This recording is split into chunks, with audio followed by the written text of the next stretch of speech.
everybody made it back. Thanks so much for participating in that. Liz, do you want to kind of lead a 5 or so minutes worth of a discussion, kind of how that activity was for the teams? Just so you know, we only had 2 teams. People joined either rural or tribal. Sure. I want to defer to Valerie, who was the facilitator of the group I was in, but I was I was at first wondering if this activity was a little too intense, and I'm so glad that I sat in on this group. So when I dropped in, I started to hear about themes of fear and themes of lack of knowledge, and that parents are pretty fearful of this, especially when we're thinking about the recent trends in fentanyl. So, and that's a very interesting shift that I've observed throughout my 17 years of working in New Mexico around substance use, and that we started out with a lot of fear on meth, and now it's a very different kind of concern. So I want to pitch it to Valerie to kind of talk about some of the themes that you all were discussing. But I also, when I dropped in, there was some interesting discussion around law enforcement and the role of the government. And I just think that all of these questions are really important for you all to think about in your own communities about, you know, how does the community feel about government? How does the community feel about law enforcement? How do they feel about parents and the role of parents? How do they feel about the role of schools, and who is responsible for communicating about drug use and those problems and issues? So now I will pitch it to Valerie, and then I'll have the other group talk as well. Yeah, so we had a really engaging conversation, and I think that mostly my job was just to kind of organize what we were saying, but I really appreciated the conversation because first question asks like about the language. Of course, in the community, you're seeing something different than what's discussed in your coalition or agency. So it's going to be much more like druggie, addict, this person is high or drunk. But depending on what kind of people are in your coalition and what kind of education is happening, the substance misuse terms, the appropriate kind of terms that you're using is really important. So substance misuse, person using substances, person with an addiction problem. Yeah, so Angelica was talking about how, you know, law enforcement's role and the government's role and the mistrust and feeling like there is no one there to help, like there's no one there for support, which I think is a common theme in like southern New Mexico. Like, hey, there's this, not only is there this distrust, but it's also this thing where you're not even here. You don't care about these communities.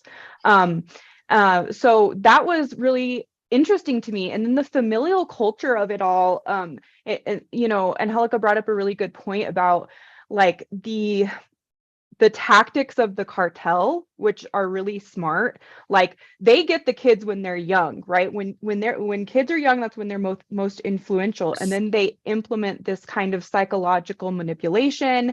They get you away from your family. They try and tell you what's right and what's wrong. And then that's how these groups become stronger and they recruit more people.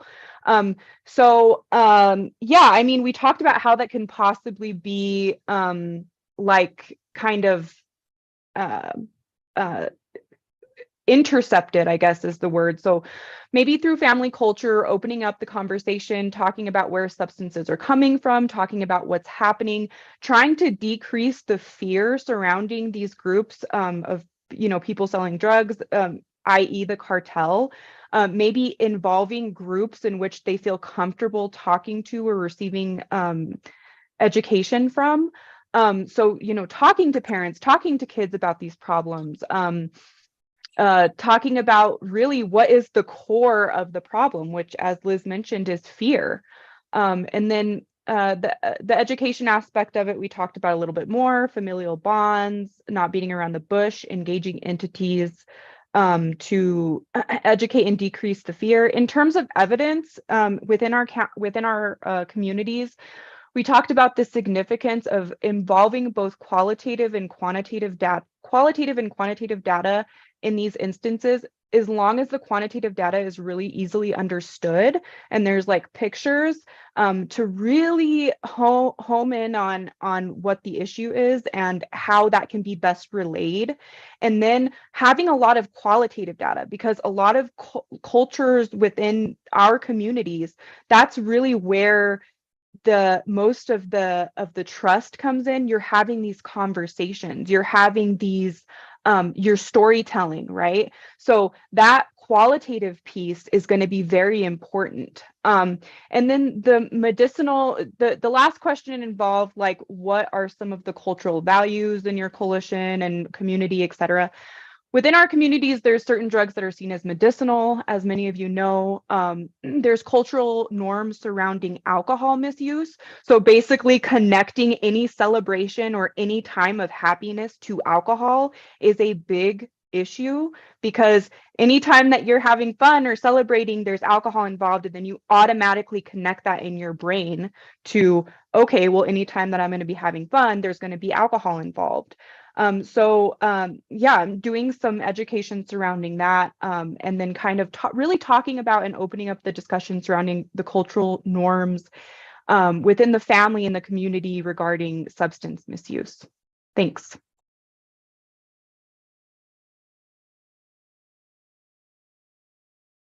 You. Sorry, I got muted. Can the other group speak? Who was the sort of facilitator for that group? And I don't know if Dave wanted to introduce the conversation as well. I'm curious to wonder if there's similar themes across these conversations. I was largely a bystander, but I also did find it very interesting. But honestly, the conversation that I picked up on was mostly around more issues that had to do with alcohol and some of the changes that have occurred and across time, but also differences within culture. And one of the things that was mentioned too was acknowledging that there are different cultures within cultures, depending a fair amount on whether we're talking about groups of people who are significant users of substances, those who may be very less common users and far more, very minorly social drinkers, as one might frame it, and then others who don't at all, and some of the differences that exist there. But I would certainly turn it over to others to say a thing or two. Aida was the leader. I don't know if you have things you'd like to contribute, but clearly anyone who was involved in that could chime in.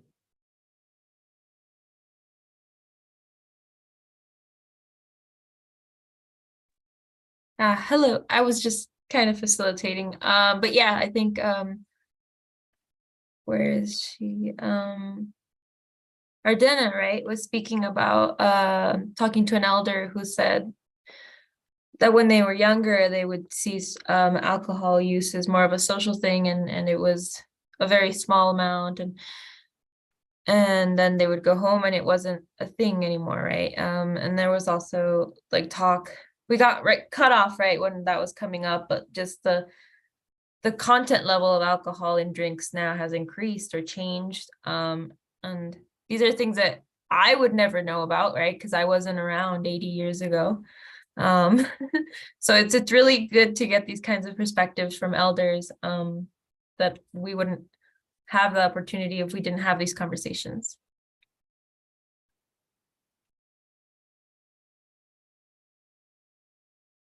You made 2 points there, Aida, that I think are important for us to think about. One is history. And so culture, ideology doesn't happen in a vacuum. So it's really important to consider the history of a particular community and its history around substances. So I really appreciate that calling out of the elders' observations about how practices have changed. And then also allowing for space for having these conversations. So we had a very short time to start. And, I heard in my group just the start of some really interesting reflection discussion. And so it's going to be really important when you have these conversations with your community members that that you're mindful of being able to provide that space for some real exploration, especially in certain communities that are very used to having that time and space to deeply reflect.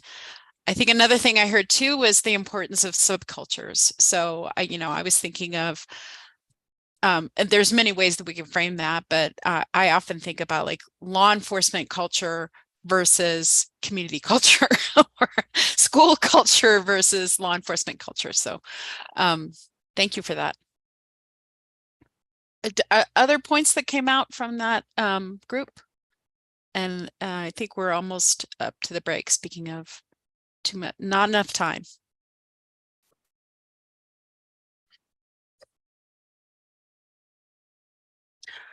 I think another thing, yeah, just to reinforce what Valerie said as well, I've definitely heard this a lot and experienced this a great deal, is, convincing your community members that your program is effective. Most often, data is important, showing those trends that are important to show the change. You might want to do that with your local data. You might want to do that with research data, but the storytelling is so important. And those are the things that people really remember and hang on to. So if you're able to pull stories from other people, just the stories that I just heard, these brief stories, I think are really can help people feel engaged and feel involved. So when you are having conversations, it may be a prevention presentation that Angelica was talking about that she's going to be doing in her community in the language that they appreciate and use. But those kinds of education moments can also be integrated with evidence about how prevention works. So whether that be through stories or data, quantitative data, as we call it. Well, thanks so much for your thoughtful contributions, and we hope we've whetted your appetite to continue to have these conversations in your community and with folks that couldn't be here today. So we are going to take a 5-minute just bio break. I believe in having we're going to have a couple of these in the training, just give you a chance to get a fresh cup of coffee and anything else you might need biologically. Let's reconvene. So I have, it's like 38. Why don't we reconvene at 1:45? That's like actually 7 minutes, just to make it a nice odd number. Okay, so feel free to put yourself on mute, stop your video if you want, and we'll see you back at 1:45.